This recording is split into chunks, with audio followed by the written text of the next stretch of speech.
There was a lot of joking about drug testing or were they going to drug him up. It looked more like he had a lobotomy. To be honest with the American people now, who is actually running the country? I think Michelle Obama checks that box. Joe Biden has no business being the president of the United States. It's time to coalesce around Donald Trump.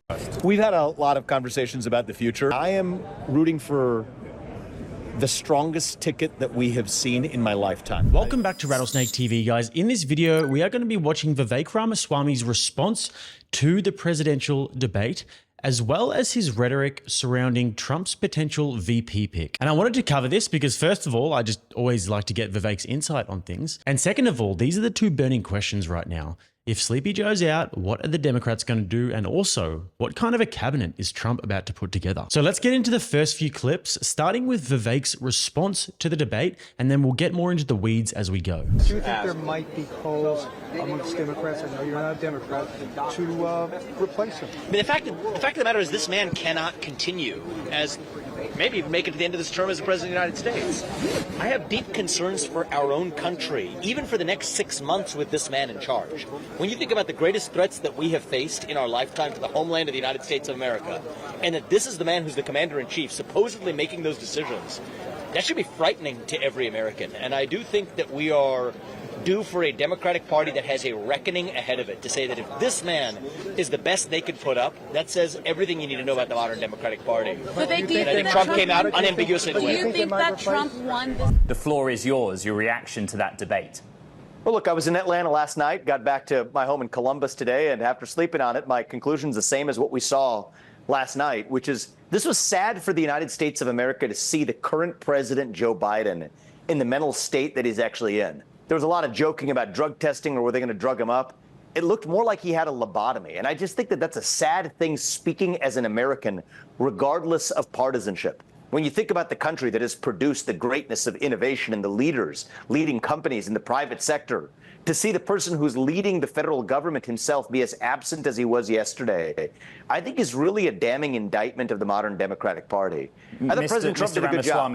Yep. Mr. Ramaswamy, may I just jump in? And it's interesting that you ran as a presidential candidate for the Republican Party. You're representing former President Trump, but you started by speaking about President Biden's performance. Many are frustrated this morning that we actually didn't hear any answers to the questions posed to former President Trump about what he would do if re-elected, what some of his policy platforms were. What did you learn about what former President Trump might do were he to be re-elected to the White House? Well, you asked me about my impressions, and I think the number one most salient thing about the debate for anybody who watched it was indeed the surprise of Biden's performance, which is why I commented on it in response to your question. But I agree with you. It's much more productive to talk about the policy vision of the man who's likely to be the next president, which is Donald Trump. And I think one of the things we took away from yesterday was talking about the revival of American success and a focus on the economy. The fact of the matter is President Trump, I think, demonstrated that despite being a member of a different economic class than most Americans, as a billionaire, he is still somebody who understands prices have gone up, but wages have remained flat. And I think that part really landed. Mr. Ramaswamy, may I just point out what you said on prices and also wage inflation? You said prices have gone up, but wages have remained flat. That is no longer true. If you look today, we saw inflation in May down fractionally, almost negligibly, but wages were up 0.7%. I just want to get the latest data out there. Let me just comment on that in direct response to you. Please. So you're a numbers guy. I like that.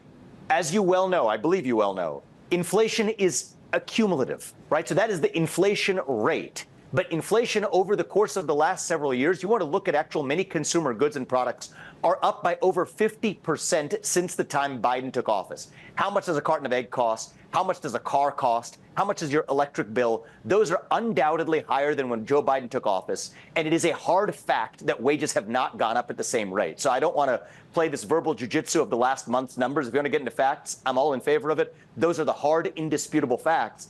And we don't have to argue the facts because most Americans who pay those bills already have a deep understanding of that. And I do think that that is going to be a guiding force in what we see this November. It should be clear to everybody that Biden simply cannot be president for another 4 years. My question is, though, how will the Democrats force him out before the election? How are they going to do it?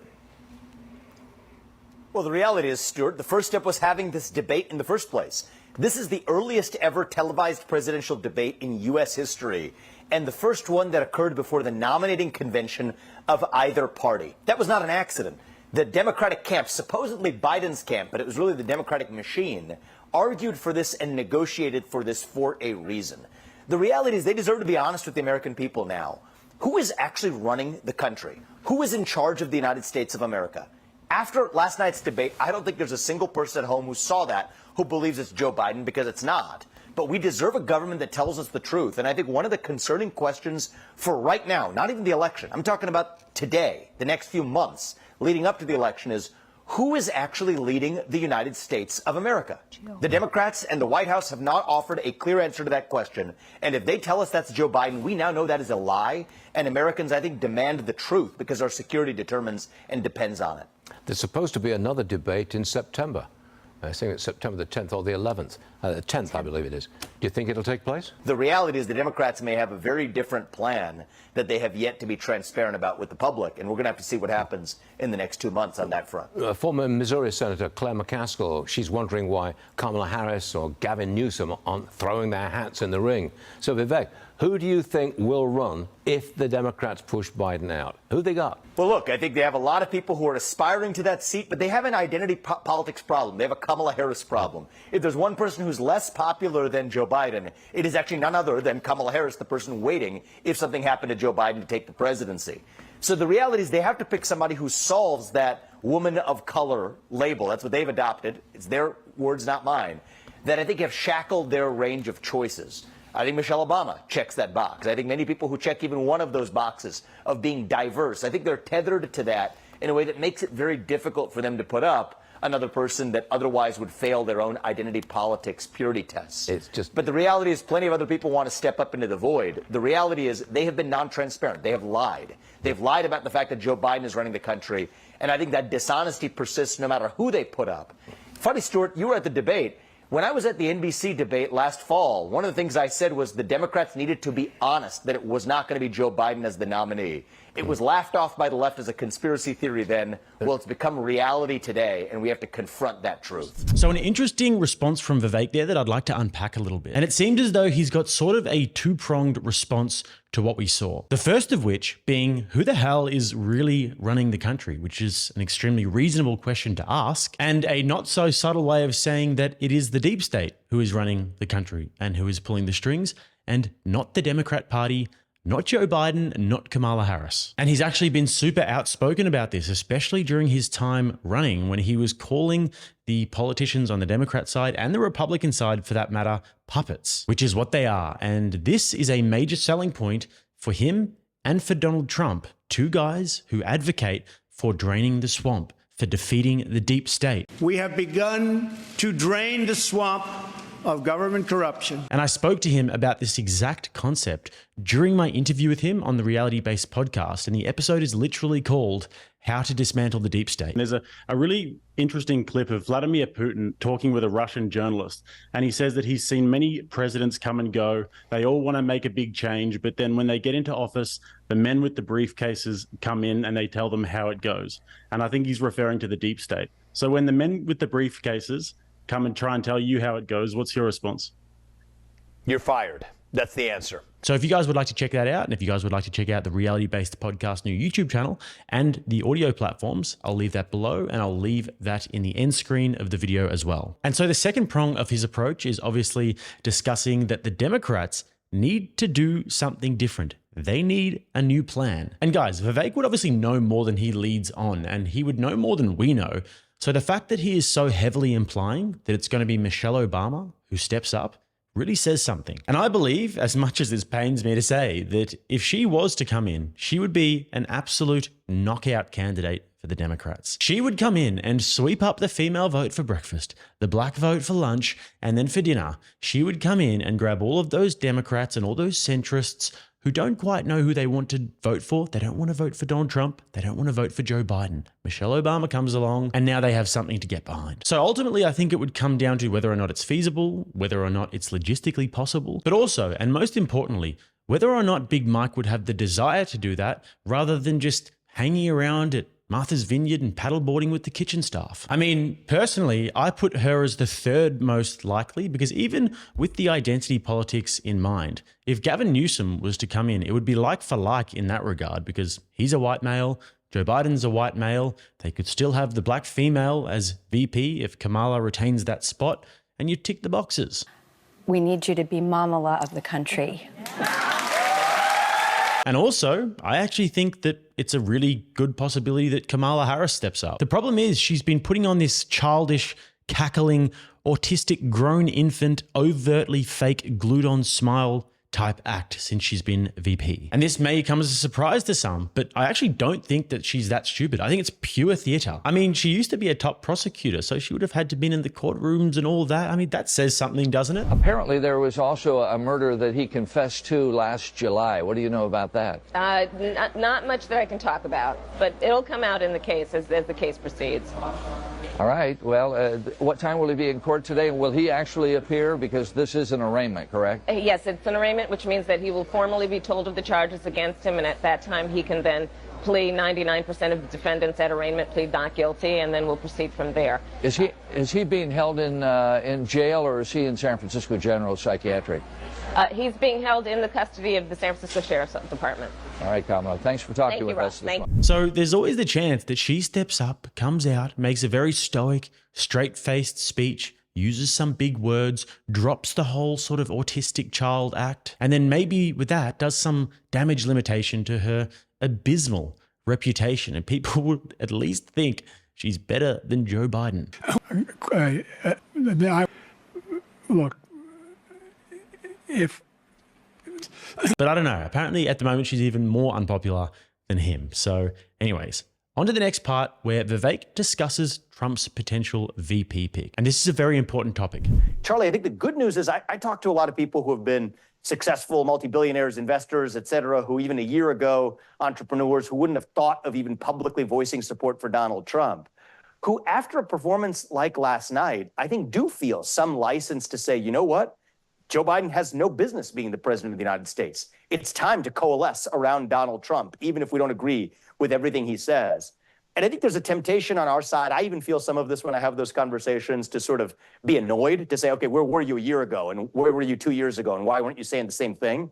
I think we've actually got to resist that. If we want to win the election this year, even for people who are coming to the same views that people like you and I might have had a year ago, we should say, you know what? We respect somebody who's able to change their mind. That's how we're going to grow our America First coalition and really turn this election on the positive side. So on the negative side, complacency is not an option. But on the positive side, this could be the first landslide election possibility we've had in decades, in a generation. And think about what that does for the possibility of actually national unity, something we've forgotten in the United States, to unite around a leader like Donald Trump. That's a generational opportunity that I don't want to squander. And that's going to require us to give space to centrists and even people on the center left. Give them the space not to put them in a box and say you were wrong and have to have the views you had a year ago, but to say that, you know what, if you want to open your mind and actually open your eyes and say, we're all human beings, have made some mistakes, great. I think this is an attitude, this is a time for us to be charitable to those kinds of voters, be they CEOs or university leaders or anybody else, to be able to come with us, because we're going to need every bit of that to win this in a big way. We've had a lot of conversations about the future. He has not asked me to be his vice president. Whoever he asks is going to have, I think, a remarkable ability to serve this country in taking that America First agenda even further. I think one of the things about Donald Trump I've seen in him, and again, it's not one of these things that comes across, I think, on television.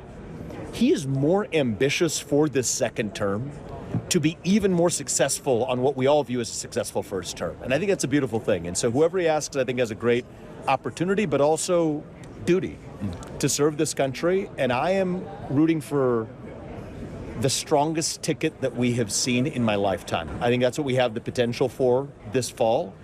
And I also think that there's an opportunity to select somebody who both, at one hand, expands the base of voters, minorities, young voters, people who haven't historically come to the Republican Party, but do it in a way that does not compromise on the America First principles and the America First vision that the Republican primary base voted for when they put Donald Trump there resoundingly. So as many of you may know, I've been a little bit pessimistic about the idea of a Vivek Trump ticket, and I've been very hesitant to say that that's a likelihood. And actually, over the past few months, I've been more and more confident with that prediction because Vivek seems to have lost a lot of momentum since he dropped out of the race. And for me, I think it's a real error for him to have stopped doing all of those interviews where he was destroying journalists, because that's what got him so much notoriety. And that's what allowed him to really capture the attention and imagination of the public. And also, it was so good for Rattlesnake TV and the content, but that's not what is important here, guys.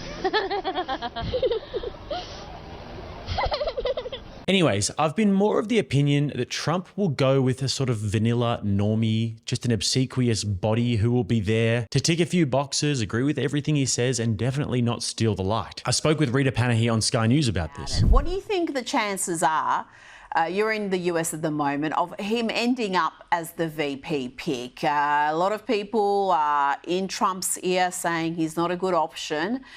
What's your feeling? My feeling is that Vivek Ramaswamy would be an unbelievable VP, but the question really is, would he be the most intelligent choice if they were to have to run up against Michelle Obama and Gavin Newsom? Because I think that Trump would beat Biden if it was a fair and democratic election, that is, no matter what.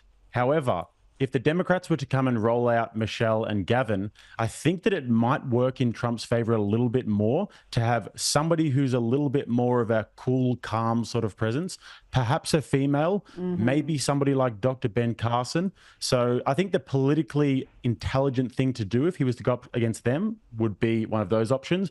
However, Vivek is the guy who can come in and knows the Constitution in and out, knows all of the history, and he's the kind of person that Trump could have a high-level idea and Vivek could come underneath him and really sort of make everything happen at the ground level. So it would be a formidable duo. So that's that.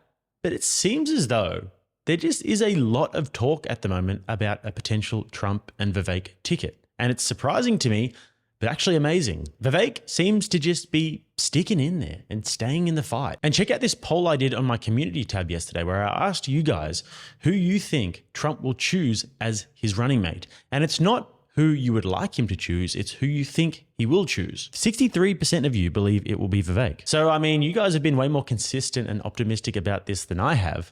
So I may have to end up eating my words on this one, which I would be happy to do, obviously, because I believe that would be the most incredible duo that we've ever seen. If Vivek Ramaswamy is not an actual genius savant, he's at the very least extremely high IQ and very competent. My guy can riff about politics, geopolitics, world and American history, philosophy, entrepreneurship, finance. My man made $1 billion in biotech, whatever that is. I literally have no idea how he's managed to acquire that level of knowledge in under 40 years when he has a pretty busy schedule. Oh, and he can also play the piano beautifully.